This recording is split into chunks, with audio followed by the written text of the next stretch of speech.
All right, what is going on, everybody? Welcome back to SaberSim's DFS Office Hours. Did I say that right? SaberSim's DFS Office Hours. It feels like I messed something up there getting that out.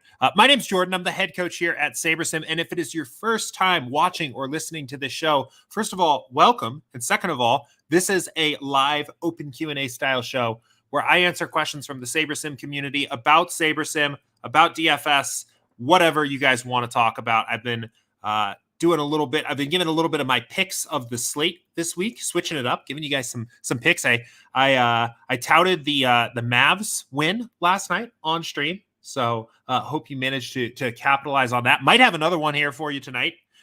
We'll see what happens as we go along. No, all jokes aside, answer questions here about how to use SaberSim. DFS as a whole, really. Questions come in through support@sabersim.com, email, live chat, YouTube chat, or the Office Hours channel in Slack. And if you're not already in Slack, you can join up with the link to join in the description of all past shows here on Office Hours. So let's go ahead. Let's not waste too much time here today. Let's go ahead and get started here. I actually only have, it looks like a couple questions, a few questions, I guess. But if you have questions for me, go ahead and fire away at me now. I want to start at this one here. This is from Be More BZ. Interesting one here. I saw this one come in just 10 minutes or so before the show, and I found this one pretty interesting. And the question said, how do you feel about focusing on batter ownership as opposed to team stack ownership on slates 5 or below? I don't think I kind of get what you're going for here, right? Is that, as the slate gets smaller, and we need to get a little bit closer to that optimal lineup to be successful in DFS, right? Some of our stack sizing it doesn't fall apart so much, but we're typically willing to play a little bit smaller stacks, willing to stack a little less. One, just because there's less teams on the slate, it's less likely that one team has that absolute ceiling outcome as the slate gets smaller. And two, as the slate gets smaller player pool, the lineups in your contests are going to approach the optimal. It might not be a nice and pretty 5-3 stack that takes something down. You might need to, maybe it's a 3-3-2. Maybe it's a 4-2-1-1, right? These smaller stacks as the slate gets a little bit smaller. So this idea, what if we focused on individual batter ownership instead of team stack ownership as our stack sizing gets smaller? I mean, I think that's sound. I've been leaning a little bit more on focusing on batting ownership as a whole, more than thinking about my stacks ownership and really focusing on where I'm getting leverage on particular batters throughout the season. For a couple reasons. One, I have noticed that just at least in, I would say, my anecdotal experience this season, I've found that there's a little bit of an opportunity to get an edge stacking up the middle or back of the order on teams that are chalky. The chalkiest players on the teams end up seeming to be the 1 through 5 hitters, and you can get a little bit of an ownership discount on 6 through 9. Not to say that those guys are always great hitters, not to say I always want to go that direction, but one thing, by thinking about ownership on a per batter level, you get the opportunity for that edge a little bit there. One potential concern, though, like one thing that I think you should be wary of here is that as you start to look at individual hitter ownership instead of stack ownership, you introduce a lot more noise and variance into the ownership projection itself, right? It's pretty easy to look at the slate that we have here for the main slate tonight, for example, and say that, Angels are probably going to be the chalkiest stack, and you'd probably be right. That looks to be about accurate. But when you start trying to figure out exactly what ownership projection certain Angels are going to have, and is it really likely that you can get Andrew Velasquez at 25% owned, where Tyler Wade hitting one spot below him in the order is 19% owned, or even the Houston's a better example, right? Where you have kind of another chalky team, but you've got Altuve, Alvarez, and Pena as the 3 chalkiest hitters, right? And 5-hole Yuli Gurriel is only 10% owned, right? That's a 2x difference between Altuve and Gurriel. And that might be very well what happens, but there's a lot more noise that gets introduced here. You are going to be more accurate just taking ownership as a whole on a per stack basis and then understanding who's going to be the chalkiest stack, who's going to be next, who's going to be after that, than you are going to be to actually try to assess ownership for every single individual batter on the slate. So I think it's a good idea. I've been handling things a lot on a per batter level. And if I see, And I see when I run my research builds that Ohtani and Ward and Trout and Velasquez are all overowned. It's pretty clear to me that those Angel stacks are likely on the whole going to be overowned. But I've been handling things generally more looking at individual batter exposures than team stack exposures this season, just with that in mind. Just keeping in mind that you should be a little bit careful. I think, you can use your intuition a little bit to check those situations too. Like if you're doing some ownership analysis and you're looking at a team and, let's look at the Braves, right? And maybe you're looking at this and, okay. And wait, you're going through this and you find based on your individual batter ownership analysis that Ozuna, Travis d'Arnaud, and Matt Olson are all going to be underowned. And Acuna, Contreras, Albies, Riley, and Duvall are all going to be overowned.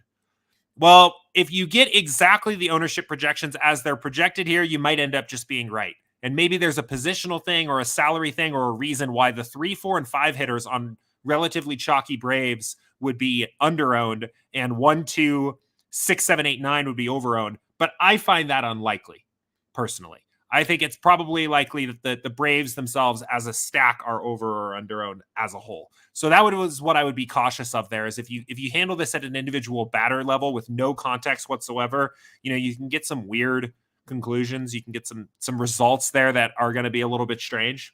Be aware of that. But I think I still prefer that direction on the whole because at the end of the day, stacks are a way of describing a lineup, but a lineup is made up of players. You don't roster the Angels, right? That doesn't actually happen. You roster, a set of Angels players that builds up into a correlated stack. But at the end of the day, you're picking players. So, handling some of this and doing some of this analysis on the per player level makes some sense to me. So good question. Thought that one was an interesting one to get started with here on today's stream. We'll go ahead. Let's hit this next question. I wanted to answer Neil's question here. What is up, everybody in chat? See, we got the crew here today. What's going on?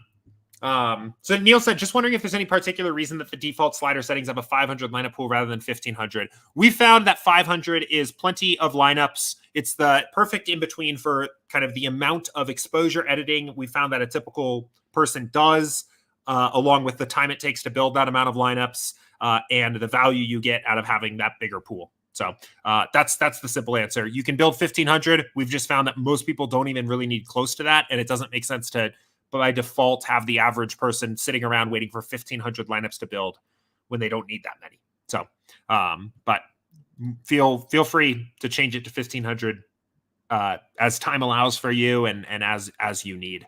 For baseball, a lot of times for me, just for what, like my baseball volume kind of looks like, I'll play 150 lineups on the main slate. Most nights when I play that 150 on the main, I'll build 1500. For any other outside slates outside of that, a lot of times I'm playing 20. So the turbo, the nights, the showdowns, that kind of thing, I won't build 1500 for 20. I'll just build, what am I trying to say here? I'll just build, totally lost my train of thought, 500. There we go. Sometimes I see a question come in out of the corner of my eye and then I read it and I'm like, oh, interesting. And then I realize that I'm still on stream trying to answer the previous question. So apologies there. But okay, cool. So let's hit this next one. This is from Rogue. And he said, when playing NHL Showdown, do you think it's better to stack the power play line or the EV line? Honestly, I don't really think about stacking really in Showdown contests at all for the most part. Mostly because, for a couple of reasons. So one, the main reason we stack in general is to take advantage of these average correlations that like will on average, if a hockey game were played out over and over again, in the slates where the, line one power player, the overall line one for the Avs went well, all of the guys on that line would probably, on average, have a good scoring day, right? These are like statements of averages, basically, is how the correlations applied. On Showdown, you're targeting particular game scripts and building optimals for those exact outcomes. So since you have to be so precise with that lineup construction, it doesn't even really make sense to consider that average correlation there. And instead, it just makes sense to, build lineups for those individual single scripts. And that is what SaberSim does. That is why the correlation slider is off on showdowns. That is why sim precision is at 10 to use single game sims. So short answer, I mean, for all showdowns, this is not just a hockey thing. I would say I'm never really intentionally targeting a stack. And in fact, in really big showdown contests, like things for NFL, I actually think the field far overvalues stacking and assumes that, the lineup construction that looks pretty and intuitively makes some sense to the person looking at it is going to win. And it means you end up with, there's far too many lineups in large field NFL showdown where you have the quarterback, 2 wide receivers, no opposing team defense, maybe a run back wide receiver on the other side and the opposing team quarterback. Like these lineups that are prettily correlated for some kind of typical result. And I actually think you probably get a little bit of that in hockey as well. So all of this is to say is that I wouldn't focus on trying to stack for the purposes of creating correlation in your NHL showdown lineups, because your lineups themselves will be optimals for individual game outcomes already, right? By default, that is what happens already. I would spend more time thinking about where can I get an edge in my selection of these different optimals from different game scripts, right? What SaberSim is going to do by default, it's going to rank the Saber score. And for Showdown in particular, what that's doing is that is saying it is some combination of what is the highest individual scoring lineup we have here, right? But also how frequently is this lineup optimal for multiple different sets of sims, right? So you have this combination of how frequently is this lineup the optimal in the sims and how much does it score when it is optimal. And that's what the best overall lineup is here at the top, right?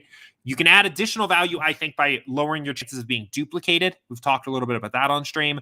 Targeting game scripts that the field is unlikely to really respect or even give any, like lend any credence to and play, right? Or other ways of maybe adding value based on what your own research takes you. But that's I wouldn't focus on trying to force stacks. And I actually think for Showdown, because I think the field will overvalue those, I would actually avoid them. And I would try to do weird things. I would try to build weird roster constructions that maybe don't necessarily make a ton of intuitive sense. So, but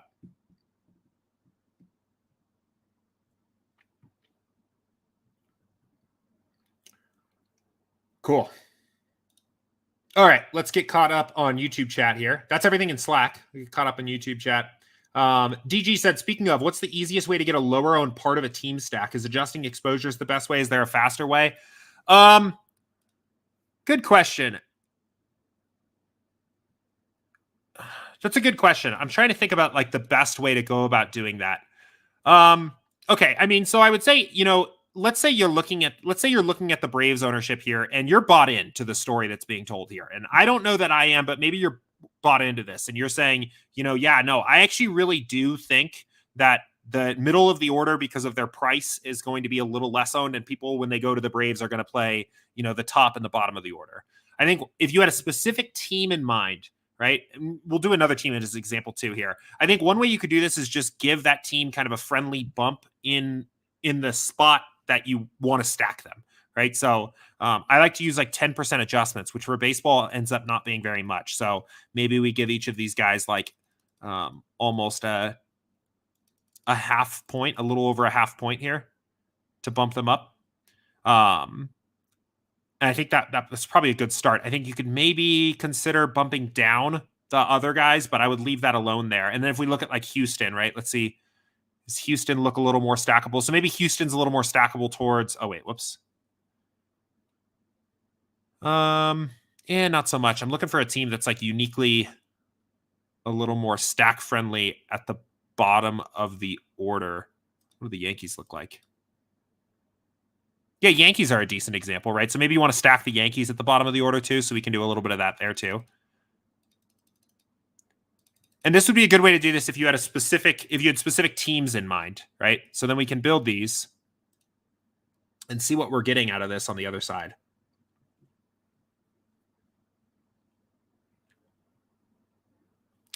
And I'm curious how this is going to work. So there's basically option one here is adjust the projections on the front end. And I think doing a little bit of a projection boost is going to help you here. But let's see what we get. And I think we can do some more on the exposure side here too to dial this in a little bit more. Okay, let's see what those Braves stacks look like. Okay, yeah, so that had a pretty good impact, right? We're getting some exposure to Braves. Our most popular Braves are the 3, 4, and 5 hitters, which weirdly, again, seem to be the most popular or the least popular players on that team, which I don't entirely agree with. Didn't have exactly the same effect for the Yankees. We're still getting a lot of, we're getting some more exposure maybe to some of these guys at the bottom order, but still getting a lot of exposure there. So, let's say now we wanted to take a look at the Angels maybe. Well, and actually let's do Houston. And maybe get some bottom of the order exposure, right? From here, we should be able to... Oh, this is annoying. Okay. We should be able to pump up the exposure a bit to some of these guys. So let's say we want a bottom of the order Houston stack. Maybe we can come in here now and say, 10% Maldonado. And now we're getting a little bit exposure to these guys down here. So maybe, another 10% for Kyle Tucker. Right. So I think, answer to this question, there's a couple different options at your disposal. I think using some combination of bumping up projections on a couple guys that you think are going to be low owned that you really want to make sure you get to, and then following that up by editing some exposure to specific guys in the order here should work out. And what's nice about this, again, one of the things that's nice about SaberSim is because you're working with this pool of lineups that's already correlated. You've got this 500 lineup pool. We're just looking for 20 that we can do things like say, oh no, I want 20% Jeremy Pena, and know that additional exposure that ends up coming in there is going to be in the form of a correlated lineup. It's probably going to increase your stacks of other low in the order hitters because of the correlations that are being used here. So pretty nice. I think I would use some combination here of editing projections and exposures to get those guys where you want them. So, Brad says, you think a research build is essential at 1,500? Yes. And in theory, an optimal research build would be as many lineups as possible. The only reason it's 1,500 is because the only reason I build 1,500 for a research build is because that's the max you can build at the moment. If it was more, I would build more. I want as many lineups as possible for that because I'm trying to simulate the slate is what we're trying to do, basically. The more data points in that sample, the more accurate the information is going to be. So, Mark said, speaking of research builds, is there a way to do the trial of the fancy membership that lets us do a real research build? I think you can trial... the advanced if you're on a starter. I think that's true. I might be wrong. Yeah, I think so. If you're on the starter plan, though, and you've been on the starter for some time, want to try out the advanced plan, see what it's like. I would also say, probably just email us, support@sabersim.com, and let us know, like, hey, I'm on the trial plan. I've been watching Jordan's awesome research builds on stream, and I kind of want to try it out. Can you reset my trial to use the DFS advanced plan? And you should be able to at least try a 7-day trial on the advanced plan and see what it's all about. So, but the support guys should be able to take care of you there. Ryan's got a couple prop plays for hockey tonight. Tarasenko and Buchnevich. Over 2.5 shots on goal, -125 and +140. Liking the Blues props. No Blues props in here. This is a Colorado Avalanche friendly zone. No, I'm actually not the biggest Avs fan. I root for the Avs. I live in Colorado, but I've never, as you guys can probably tell, those of you that watch this stream pretty regularly, hockey has never been the sport that I've been the most passionate about. But hoping it is the Avs year this year. So, okay. Rogue 3 said, how much do you factor in blowout garbage time minutes for 7, 8, 9 guys in NBA for showdown, Moody and Lee, for example? Yeah. So, the Sims will kind of take this into account for you at some level automatically. We'll look at tonight's game instead. Right. So one of the things that we have built in here, it's actually pretty cool. So we have minutes variance built into our sims, right? So what that means is we don't just assume the same player plays their average number of minutes every game and then simulate all the possible outcomes there. There's actually rotational variance in the game sim, right? So, a guy like Bam, right, who has an average of 36 minutes played, right? There are sims where he's going to get 26 minutes because the game ends up in a blowout, and Deadman is going to catch, 11, right? He's on average going to get 11 minutes. Maybe there's sims where he's going to get 16 or 18, right, based on the game script. And when you build lineups at the Sim Precision 0010, right, you get optimals for those simulations included in the midst of all the other ones. So, when we build actual lineups here, you can kind of see that you'll end up with some exposure to these guys here automatically, right? We saw this yesterday too. We talked a lot about blowouts on yesterday's stream here, and you can kind of see, right?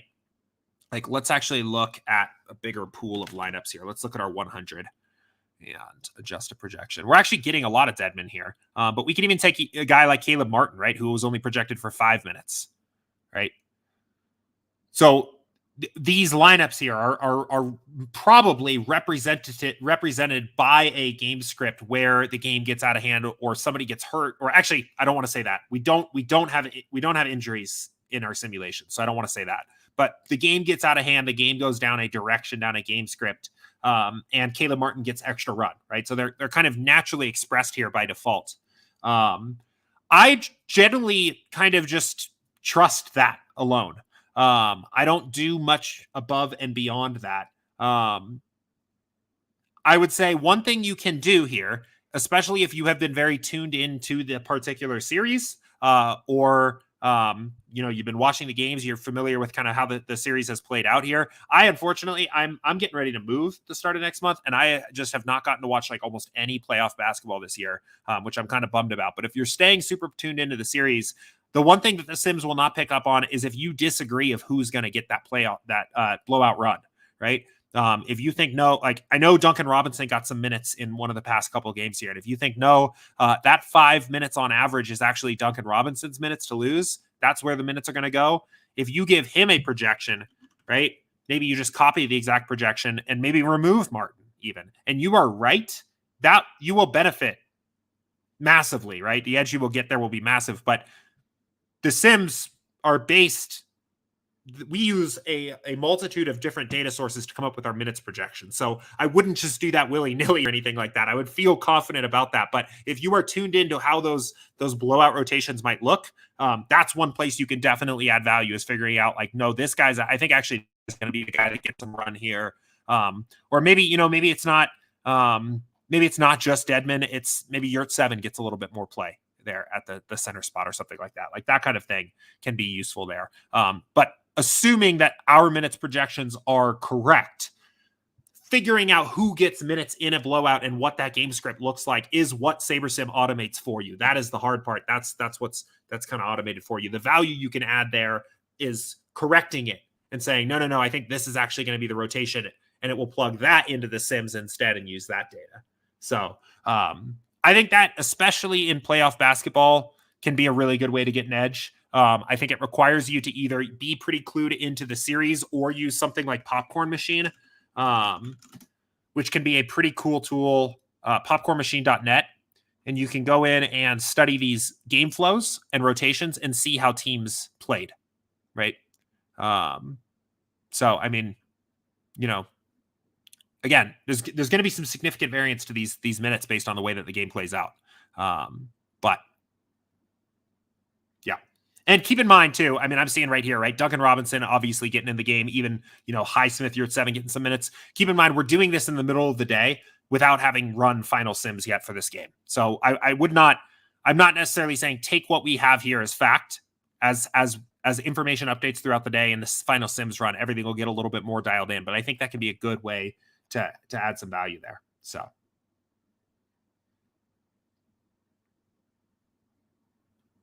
but 8 games set. I just limited exposure for the cheap guys. I had max 11% set for Moody, for example. Yeah, that's great. I got no problem with that. Manage your risk. All right. Guy will said Avs were my first favorite team back when I started playing NHL Breakaway and N64. That's awesome. Looks like some retro video game chat going on here in the YouTube chat. Cool. I don't see any other questions here. Anything else for me on today's stream? Kilo is here. Said, is there a way to create a rule for if player A is in the lineup, then use less than 2 players from a group of 4 players? No, at the moment.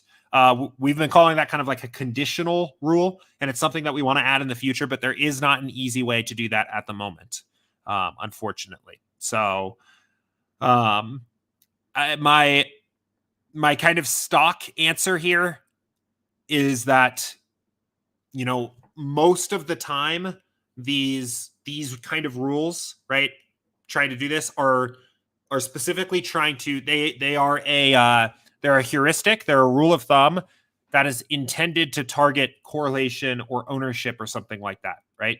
Where, you're trying to say so maybe for this rule, for example, if I've put player A in the lineup, don't use any more than 1 other player from this group of other players that are negatively correlated to that player, right? That would be one way maybe I would think about this rule being applied. On a traditional optimizer, you have to do a lot of that kind of stuff because there's no other way to tell that optimizer what correlation is, right? If you're using FC or RotoGrinders optimizer, right? They just have average projections. You have to say, here's all the rules that kind of make correlation. We know what correlations are between players. So if you are finding that when you are building lineups, there is negative correlation that you are not satisfied with, or you want to emphasize positive correlation even more heavily, while you won't be able to make this exact conditional rule that you are describing right now, one very simple thing you can do is turn up the correlation slider, and that will help. That will ease you more in the direction there. So then the question was also, can we get the rule of less than or equal and less than changed to at most? Or what is the reason behind the way it's worded currently? I think it's just that those are like that's the kind of classic way that these operators are described, right? More than, less than or equal to. I don't know. I feel like at most is, I don't know. I feel like that's almost more confusing to me, personally. But maybe I don't know. Maybe I'm wrong. I feel like less than or equal to is like more clear. It's more like mathematically descriptive than at most. But that's, in terms of the reason why they are, it's just because that's like actually what the mathematical definitions are of these operators. So that's why it was set up that way. But I don't know. Maybe I'm wrong. I'd be curious what other people think there too. Said, when it comes to showdown, I want to allow negative correlation, but only between a certain group of players. Yeah, so for showdown, it like particularly gets very interesting too, so our default settings are basically going to imply that you don't need to worry about average correlation, right? And you can just play optimals for single game simulations, and that's the optimal strategy, right? Every lineup you get built on these settings is going to be an optimal for a single game simulation. So the correlation of that game sim is going to be expressed naturally in the lineup. In other words, if you get combinations of players that look weird or look like they are on average negatively correlated, you can know that they are at least resting on the strength of at least one simulation where that lineup is still optimal. That doesn't mean you have to play that lineup, but I think that's important to know that that's happening when you're building. And if you want to emphasize correlation more heavily, I think Showdown is a good example of where you could do that because correlation is 0 by default, right? So if you ran sliders like this, for example, 5, 0, 10, what you'll get is that we'll build those optimal lineups from single game simulations will still get built, and then they'll kind of get adjusted out based on the average correlations. So if you're looking at a lineup like, let's see. So if you've got so this first lineup, right? So we've got Tatum and Brown who have a kind of a softer negative correlation here, negative 0.08, right? Well, this lineup might get kind of rejected by having a correlation value on, because even though it is an optimal, and in fact it is the optimal in this build at least, now those two players' negative correlation outweighs whatever they scored in the sim, and the lineup gets trashed. So that would be an indirect way to get what you're going at here. But anyway, the main point I wanted to make is that this comes up pretty often. It's something we do want to add in the future, as basically as a group that only fires if a condition is met. So build this group, apply this logic, but only when this player's in the lineup, for example. But it's a bit of an interesting technical problem for us, just based on the way that our lineups are built. So, but Guy Will Gamble said, would the potential resolution be to add some correlation to showdown build? Yeah, it looks like you were right on track with me here as well. I think that's a fitting workaround for now. So HC said, I think Jordan may have converted me into MME. I have not played a single entry in a week. Wow. I've done the impossible. I've converted HC into an MME player. It's more fun. It really is. I have so much fun with it, with like the portfolio management kind of side of things.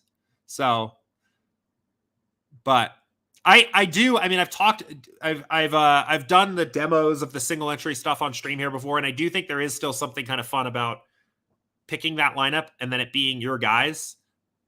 For baseball, that's brutal. I think it's so hard.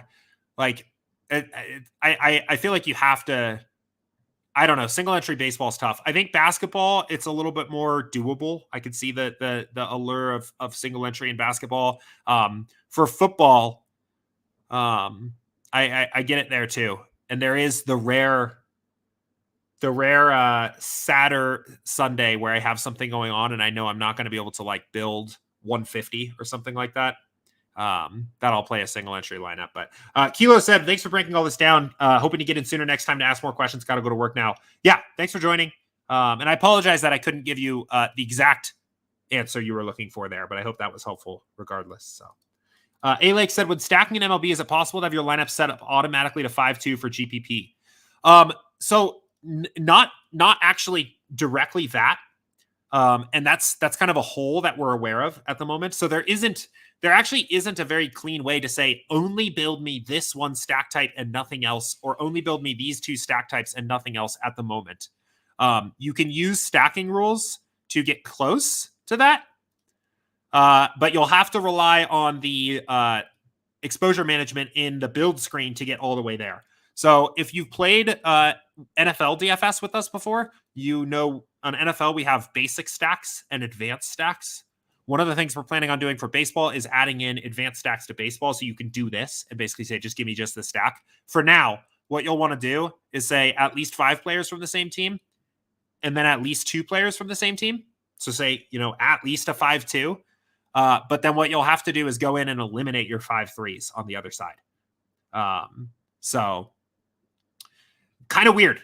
And I know that's kind of weird, right? A lot of times on big slates, so like last night we had a 12-game slate. A lot of times I like to play 5-3s, 5-2s, 4-4s, and 4-3s. That's kind of like that's a lot of times my portfolio of lineup constructions that I want to play. And that's another one where it's a little bit strange, where you can't do just that. But anyway, if you got all the way to this point, then you would just go in, zero out those 5-3s if you don't want them, and you'd have 100% 5-2s. So A-Lake says that's exactly what I've been doing. Yeah, sounds like you've got it then. Said, I tend to see that 5-2s have been taking down the 20 max in MLB. I would be careful with that too. In terms of first overall lineup, there's just a lot of noise in that kind of measurement and saying, I'm going to see what the first overall performing lineup in this contest is. If you can, what would probably be more interesting, if you really want to go down this path, I think it would be a stronger argument that a 5-2 is uniquely better than other stacks out there if you could demonstrate that they outperform in like the top 1%, or in the top 0.1%, or in the top 0.5%. Just looking at the number one overall scoring lineup is super, super noisy. So I don't know if any of you guys follow the DFS daily newsletter. It's a free newsletter that gets posted on Twitter and emailed out every day. And I like what the guy that runs that is doing, but I actually think that is That's the biggest mistake I see that person make as well, is it is an overemphasis on the number one scoring lineup as opposed to lineups that perform well overall. So DG said at least 5, at least 2, at least 1, 5, 2, 1. I don't know if that would actually work. Would it? You might have something here. The problem is I think the 2 stack satisfies the... No, I think you might be right. Maybe you're right. We're about to see. We're about to see. You might be right. In my mind, I was thinking that the 2 stack satisfies the 1 rule, but that doesn't work the other way around, right? A 5-2 gives you at least 5 2s. So that actually might do it. Look at that. All right. It's always a fun stream when I learn something new on the stream as well. So there you go. A Lakes. 1 more stack rule, at least 5, at least 2, at least 1, and you're in business. I didn't realize that it would work like that. So I think it's definitely a unique kind of thing here where you're actually specifically trying to target exactly 1 stacking rule that you can get away with this. Either way, that's clearly still not very intuitive. So we want to add a more intuitive way of doing this in the future, because I didn't know how to do that, right? And it's clearly not very helpful. So we are going to plan on adding something where you can basically just check and say I want this stack type, I want this one, this one, this one, that one, etc. So HC said a 2-man took down the 3 max on FanDuel last night. I was surprised actually. Yeah, you got to be careful with that kind of stuff. That's exactly why, because there's even lineups that aren't correlated at all, that are 1-1-1-1-1-1-1-1-1 have some equity in the first place position, right? There's some outcome that they score first place. So what do you learn from a lineup that is negative EV that on the one simulation, wait, not a simulation, real life. I always get real life and simulations confused. What do you get out of the one real life data point that of the slate that actually plays out, where the negative EV lineup is the nuts, right? What do you learn from analyzing that? And a 5-2 lineup's good. I think I'm good with 5-2 lineups, but I don't like the idea of a 2-2-2-1-1 stack 1 last night is stacking dead. So I don't like going that way, but because the reason why, and I should I guess kind of finish my thought here before I move on. The reason why is because you'll see, if you did an actual EV calculation, that lineup would lose more often than not, right? That lineup would be by definition negative EV. It wouldn't win often enough. So, okay, let me catch back up here. Okay, so DG had also said if min uniques are kept at 1 more often than not, say in NBA, are your 20 lineups going to be 1 unique difference, or will vary in general at 1 unique? I would say you are. Okay, that's a good question. I would say in general, there's a lot of variables that come into this, but in general, I don't think this is actually going to be very limiting at 1. In other words, I don't think you will find that you have a lot of lineups that are built with just 1 unique different. In Showdown, in particular, you're dealing with a smaller pool of players, right? So, and as you build more and more lineups, it is possible that you're going to have lineups that actually do have just 1 min unique separating them. Counteracting that is the sim precision, right? As the sim precision slider gets higher, you're looking at smaller buckets of simulations for each lineup, which I think would make the case that you'll get more natural diversity in your build. It also depends on, well, actually, I guess I kind of already mentioned that. So I would say in general, I don't think you're going to find that in most slates, if we just kind of talk about everything, that the min uniques 1 is actually limiting, that it's actually there's a lot of lineups built right at that point. The higher your sim precision slider, the less I would worry about it. But the smaller the slate, the more I would worry about it. The less players available in the pool. Or I don't want to say worry about it. I probably wouldn't worry about it, period. But the more it could be limiting, the more it could be a factor. So,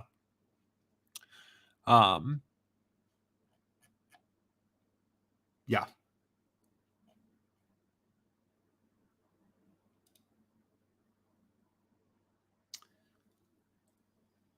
All right. Sim variance on 10,000 in real life. Yeah, maybe. This is Sim Precision 1. Or no. Sim Precision 10. One sim sample here. We're looking at one lineup from our pool of 1,500. Brad says Jordan's getting pissed. I can hear his scroll wheel through all of our bullshit. No, I love it. I love the days we have a lit chat going on here on the stream. I just got this mic just picks up everything. So you getting the scroll here, getting the clicky scroll. So I am scrolling a lot though. You guys are lighting the chat up today. HC said, should we increase the uniques then when we do it at 20 max or leave it alone? I actually don't think I've ever actually increased this. What is a pop filter? I got distracted. What is a pop filter? Is it like the P's? Like, because I know some of those do come through kind of loud sometimes. When I record videos, I can hear it. I probably do need one of those. Even if that's not what you're talking about, I need one of those anyway. But anyway, let's talk about some real stuff here. Well, okay, now you guys are talking about mics. So Rogue said, got to turn that noise gate down. I have, okay, so I do need the foam. I could use that, but I do have the gain is down all the way. So it's as low as it goes. And I've got it in the right, but Guy Will Gamble said, no, it's a filter or screen you can put over the mic so it picks up less noise. Huh. I'll look into it. I got to check it out. Yeah. Okay, let's answer a real question here. HC said, should we increase the uniques then when doing a 20 max or leave it alone? So I almost never change it. I mostly leave it alone. Again, I think you get a lot of the natural diversity, the inter-lineup correlation kind of gets resolved automatically with the Sim Precision slider. And I'm somebody that likes to play in a super diverse way anyway. Like I like to play with spread out exposures. When I want to be even more diversified than I'm getting by default, I think it's a better first step to increase the Sim Precision slider even more. I don't think I've ever really found a slate where I had Sim Precision at 10 and still wanted more diversity on my lineups. But if you built lineups, 20 lineups, Sim Precision 10 there, that, and you still wanted more diversity, then I think you could entertain the idea of doing a greater number of mid uniques. So Guy Will Gamble said, I use 2 uniques on MLB, particularly for FanDuel, so I don't get the same lineup with a different pitcher. It might be an old school heuristic, but I want to get more variety between lineups. Yeah, so, and that's another good point. It's not going to, this isn't really an EV decision here, right? This isn't something that is making your lineups more profitable. It is spreading out your risk. It is making the results of one lineup less correlated to others. It could make your lineups less profitable if you get extreme about it, right? If you put this at like 5, right, you are going to eliminate so many good lineups because you are forcing in this uniqueness between them that at that point it's probably negative EV to do that. But when you're talking about the difference between 1 or 2, I would say 1 or 2 in particular, even maybe 3 on larger slates, it's probably neutral EV. And it's just a matter of, or it's probably close to neutral EV, and it's just a matter of diversifying and reducing your inner lineup correlation so that one lineup's results are not so closely tied to the other. So I have no problem doing it if you want to. I don't think it's a must here. So Brad said, in what scenario would you think I needed to change that? I would say the best example I can give is that if you're already building lineups on for a slate and your Sim Precision is already 10, and you want additional diversity between your lineups still look too similar to you, right? When comparing 2 lineups in your pool, or when comparing a set of lineups, it still looks like you're getting too much of the same. They're too similar. That's when I would do it. But I personally, I haven't found that happens very often at Sim Precision 10. So.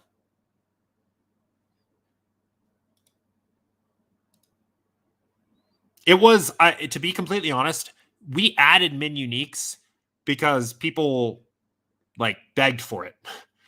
I think the Sim Precision slider basically makes it obsolete for the most part, personally. But it was a feature we added because people insisted on it. And so, I mean, my answer for like use cases of it is pretty limited because I don't use it very often.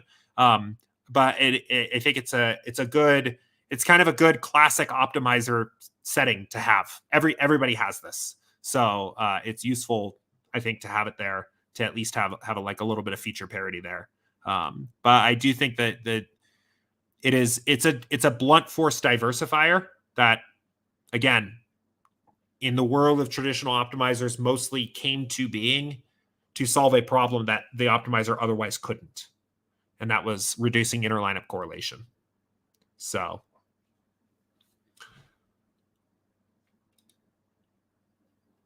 yeah.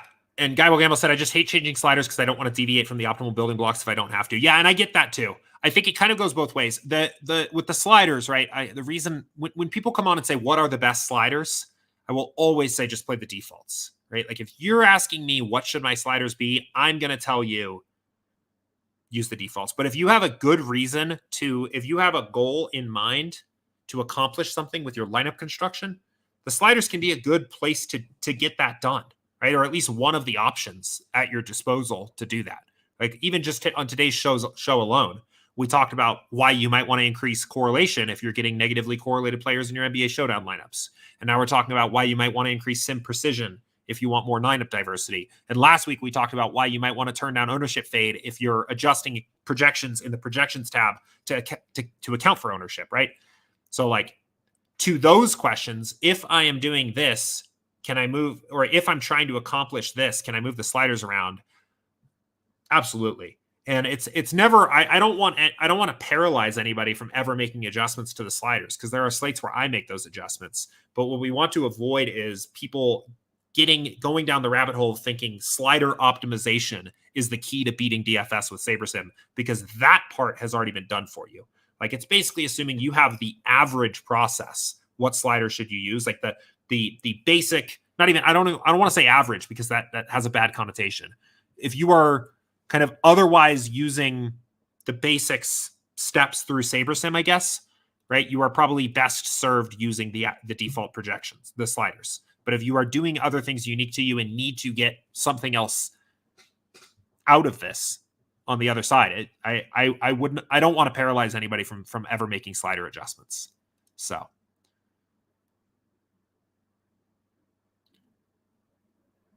DG said too high in showdown, it won't get close to building 500 lineups. Yeah, and that's just because there's less. I mean, there's less lineups available in a showdown that literally the pool of buildable lineups is smaller. So as you force some away because of their uniqueness, it gets harder to build. So HC said, so if I wanted to try it, min of default 1, no more than max of 3. If I set it to 5, my SaberSim blows up. Yeah, I would probably never go beyond 3. 3 would be my top end there on a classic slate. On a showdown, I'd probably stick to 2. I just don't think you need to get that high. Like, I really don't. So. But.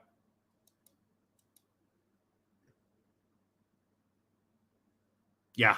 Sounds like everybody's got a raising min uniques horror story here. I think we should probably just cap it, to be honest. I think that would make some sense, because I really do think, like, what this just goes all the way up. So yeah, this probably should get capped, right? That's probably not good. Oh, actually, there it goes. But a cap of 10 is not very helpful either. Min uniques 10. I wonder how many it could build. Oh, actually, it won't even let me. 9. Min uniques 9. Let's see how many we can get out of here. A completely different lineup every time. Oh, it's actually okay. We're getting some lineups here. I don't even want to let this build for that long. I just kind of want to see what this look like. This is hilarious. Min uniques 10 or 9. Completely different lineups every time. And what's funny is they're still going to be like pretty correlated and stuff too. Like you're still getting actually good lineups out of this. Yeah, that's awesome. A-Lake said, when playing MLB with a 4-game slate today, would you keep batters against opposing pitchers? Probably not. Yeah, probably not. It's off by default. I'm typically inclined to trust this. You'll find that even if you turn this on, because the correlation slider is still so high, you're unlikely to really end up with that actually happening. Like, so to get, just to think like, So Robbie Ray, his correlations are so negative and so high for all the Oakland batters. They have to have such a spectacular ceiling outcome to even show up in the lineup with Ray in it for that lineup to get made with the correlation slider, that even turning this on, it really doesn't end up doing that much. So I leave it off. I basically let SaberSim's defaults decide if this is going to be on or off for me. But I would say even if you turned it on, you are unlikely to get them in your lineups. From the strategic standpoint, from thinking about less about like the practical side, more on the strategic side, I don't think having those kinds of lineups is a great idea. Just because there are so many with four games on the slate, there are so many good lineups you can make where you're not eating a negative 3.5 correlation in there, that I don't know why you would build one of those lineups like that. You're also, there's not really, there's enough teams on the slate where you're not probably going to worry too much about getting duplicated. So like getting really weird and off the wall like that is probably just not necessary. So I don't think strategically, I don't really want to do it. And from a practical standpoint, I don't ever turn it on. And you probably won't get any lineups like that anyway, even if you do. So, but.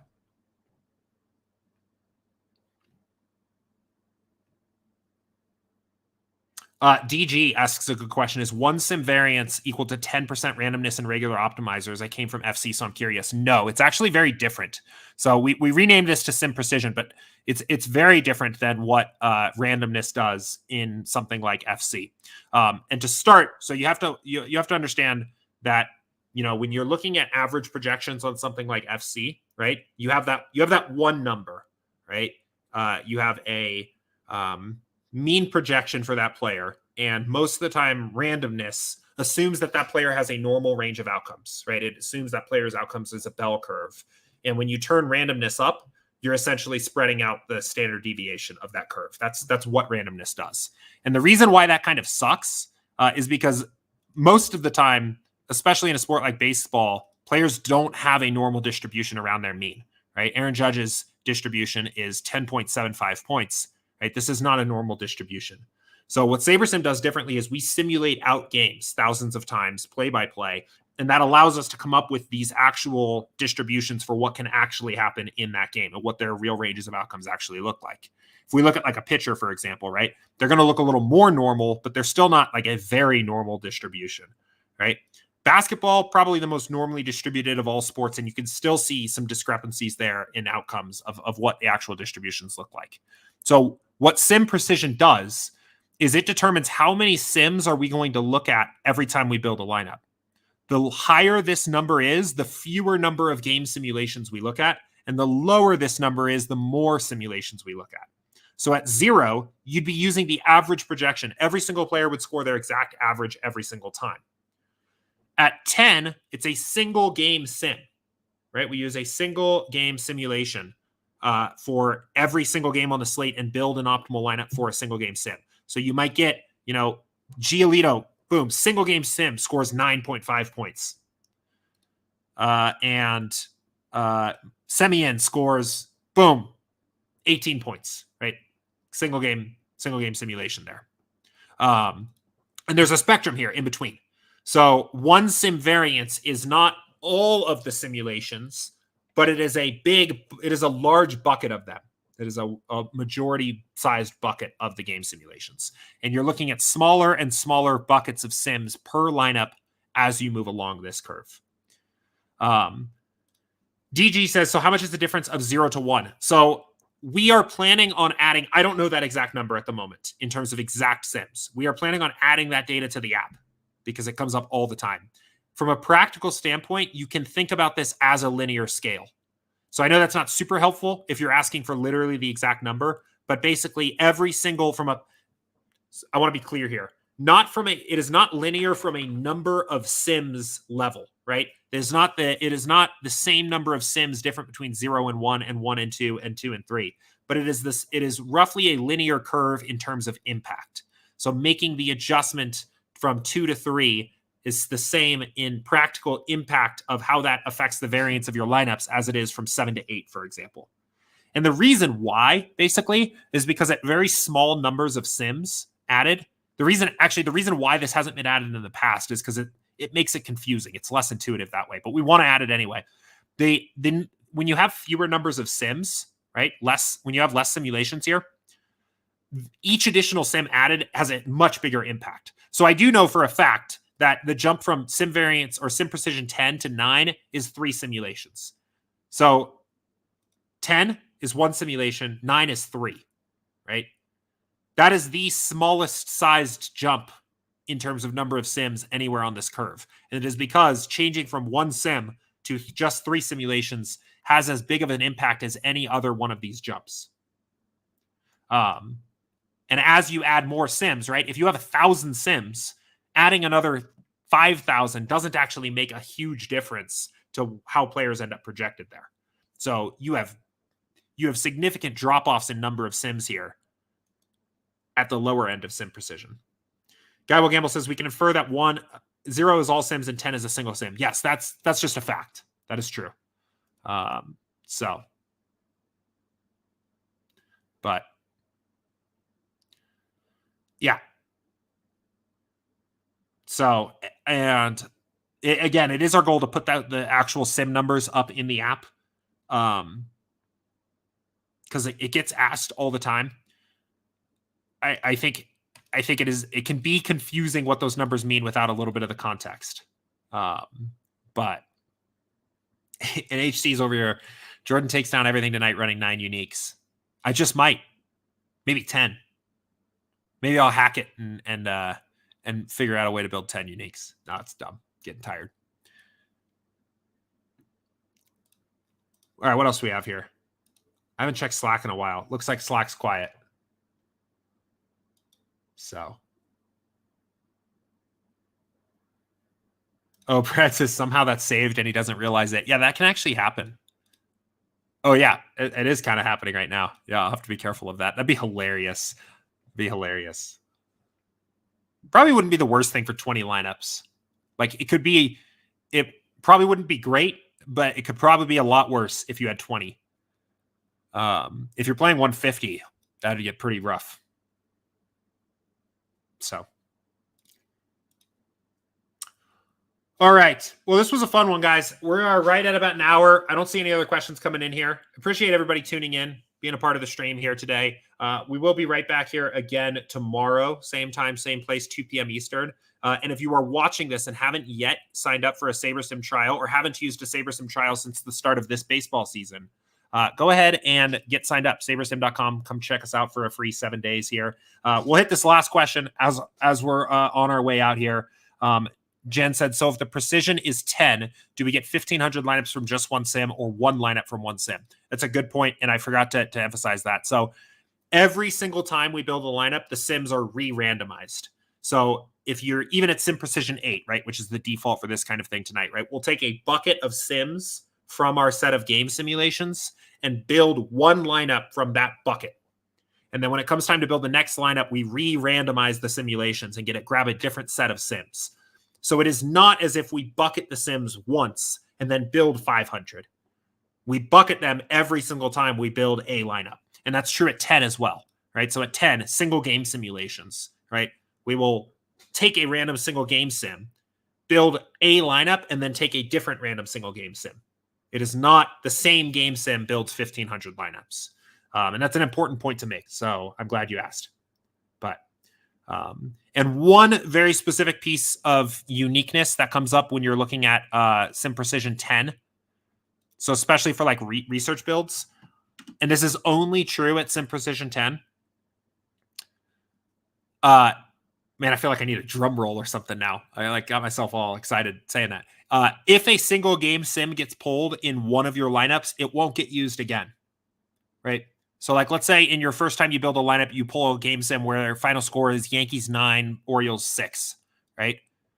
Like that exact game sim won't get used again in that lineup build. There might be another game sim where Yankees score 9 and Orioles score 6, but that unique simulation only at Sim Precision 10 won't be used in the same lineup. So. And then Guy Will Gamble said, what happens if 2 simulations somehow have the same lineup as the optimal, assuming Sim Precision 10? Okay. So that's actually a little bit. So He said, Jordan's in my head. So that's actually a little bit different. That's like a slightly different. So that what I was referring to is the selection of sims. So if that happens, we boost the saber score of the lineup. So if the same lineup is optimal for the same set of simulations, we boost the saber score of the lineup in the build screen, basically is what we do. That really only happens in sports where duplication is likely in the DFS sport.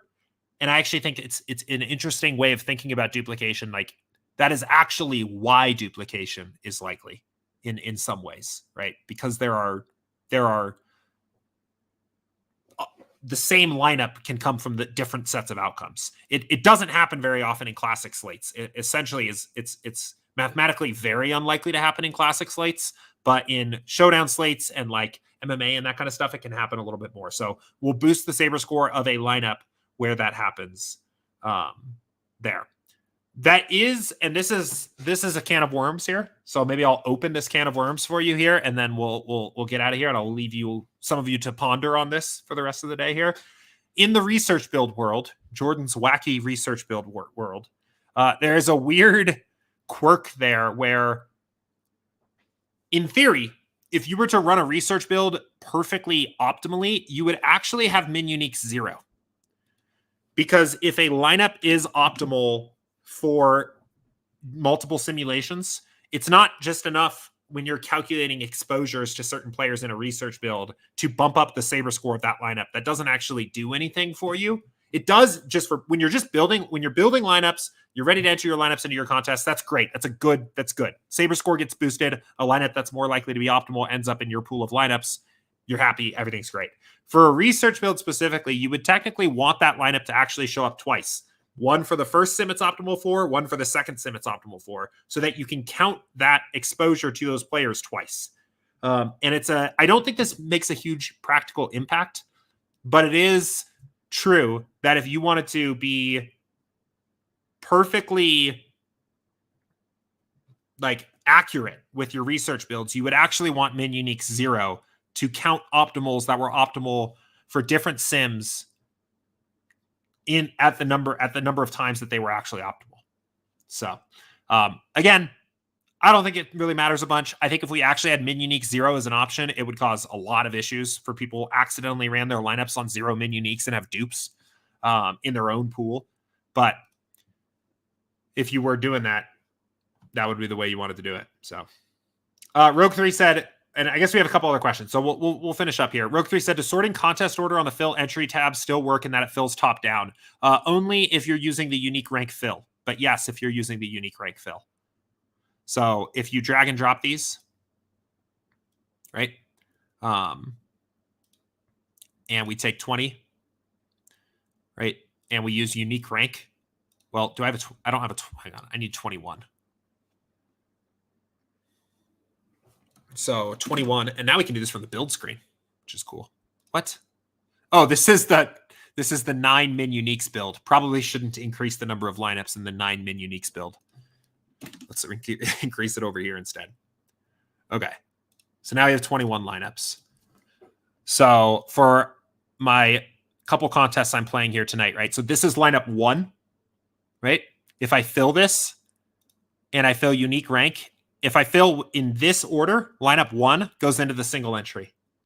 If I fill in this order and fill unique rank, lineups 1 through 20 go in the 20 max, and lineup 21 goes in the single entry.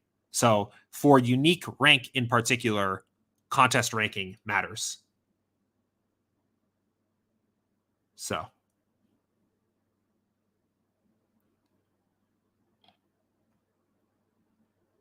Rogue said, I've noticed that it reorders after I click fill entry with unique rank, and I'm scared it's not filling as I desire. So it's reordering. Like the list itself is actually reordering. If that's happening, I would use the report a problem link in the upper right and report that. Because that sounds like a bug. That shouldn't happen. That's a bug too. Do you guys see that? Whenever I hit cancel on the report a problem, it says, oh, sent that over to the support team. But so Okay.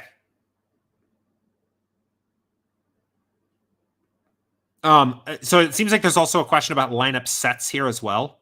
So Brad said, Rogue, I feel like I've seen it do that, and it may change a line or two because a change was made on some sort of projection. Let me ask that. Do the lineups still update periodically? Yeah. So anytime you return to an old build, we will basically kind of refresh the projections up to whatever the most recent sims are, right? But that doesn't actually overwrite anything. So your old lineup sets will still be there. So, like, let's say we came back to this build later, and now for some reason Bryce Harper's projection is 9, and this JP Sears guy's projection is 13, right? Okay, so this is now going to create it's going to resort, right? It's going to resort these lineups. There'll be a new lineup set get created, but your old one is still here. And if we go into if we open the entry editor, right, it's not overwriting what's actually filled there. So even though there's not a new build, but there's a new lineup set, right? It's not overwriting that. It doesn't, we will never overwrite your entries file with what's actually in there unless you tell us to. But it's possible that you may have you may be looking at a new lineup set the first time you return to an old build so that it updates with the most information. And you can actually, you can see this. One thing that might be useful is take advantage of the renaming lineup sets tool up here and rename your lineup sets. Something like final lineups, GPP or something like that. I don't know, whatever you want to call them. And maybe even your build too, right? So maybe this is final build. I've noticed renaming these helps a lot for your peace of mind, but also just making sure that when it comes up to the final minute before lock, that things are where they're supposed to be. So you can see, right? Like this will never, ever, no matter what we do with our lineup sets in the actual build, we will never change what is actually here in the actual entries file. So, but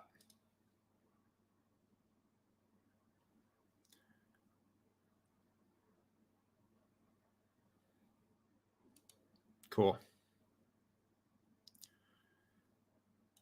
All right. Awesome. I think we're going to leave it there here for today. Yeah, thanks everybody for hanging out today. That was a fun one. Talked about all kinds of stuff. So it was a good stream. We'll go ahead. We'll leave it there. I'll be right back again here tomorrow. Good luck in your contest today. We had like a rare kind of triple slate day of baseball today, at least on DK. I know they had like the super early, the afternoon, and the main going on here tonight. So enjoy all the baseball slates that are out there here for today. I will talk to you guys tomorrow. Good luck tonight and take care. See ya.